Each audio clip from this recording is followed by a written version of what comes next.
Cet ouvrage s'adresse à tous les candidats à des écoles d'ingénieurs, que ce soit en entrée après une classe préparatoire, après un baccalauréat ou en entrée parallèle. En fait, après, en post-bac, ce sont des candidats qui vont avoir soit un CV, une lettre de motivation ou un entretien sur des concours type INSA, UT, Polytech, Advance, Alpha, etc. Après les classes préparatoires, il y a un certain nombre d'écoles qui demandent des entretiens de motivation, comme en particulier le concours Mines Télécom ou les concours de la physique. Et puis en entrée parallèle, la plupart des écoles demandent soit un courrier de motivation avec ou sans CV, soit un entretien de motivation. À savoir que quelques écoles prévoient également des questionnaires écrits auxquels cet ouvrage prépare également. C'est une épreuve qui est très lourde à organiser. Il faut constituer des jurys avec 1, 2, voire 3 personnes et ça leur coûte très cher évidemment. Si elles le font, c'est qu'elles ont une bonne raison. La bonne raison, c'est qu'elles veulent avoir des ingénieurs qui ne soient pas uniquement des gens bons en sciences. Il faut des gens qui soient suffisamment ouverts sur le monde extérieur. Il y a une démarche unique qui jalonne plusieurs épreuves de motivation.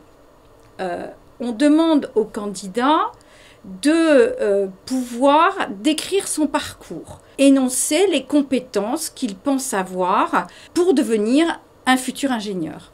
En fait, il s'agit de prouver, parce que si on énonce simplement ses compétences, ça ne sert à rien.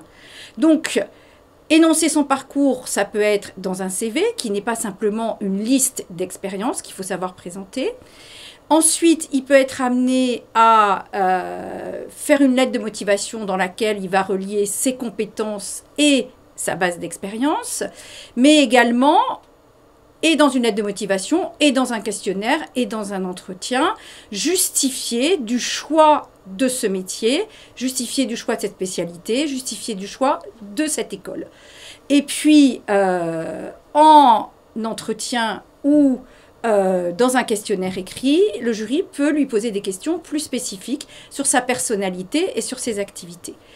Enfin, dans le cadre d'un entretien, il va falloir qu'il montre qu'il est capable de se comporter à l'oral, éventuellement dans un groupe, parce qu'il peut y avoir des entretiens de groupe, et également, dans certains cas, de pouvoir, dans le cadre de l'entretien, commenter un document ou argumenter une question qu'on pourra lui poser.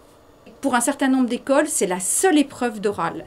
Donc c'est une épreuve qui est classante. Et ça va lui permettre de passer devant des candidats qui, quelquefois, scientifiquement sont meilleurs, mais qui auront moins bien préparé et donc moins bien réussi leur entretien. En tout état de cause, pour le candidat, ce qui est intéressant, c'est que s'il prépare, il réussit. Et c'est un investissement qui est rentable. Ce qui n'est pas toujours le cas sur une épreuve scientifique. On peut rater son épreuve de maths, on peut rater son épreuve de physique. Si on a préparé, on ne peut pas rater son entretien. Ayez une base d'expérience personnelle, concrète, à mettre en relation avec les compétences que vous annoncez.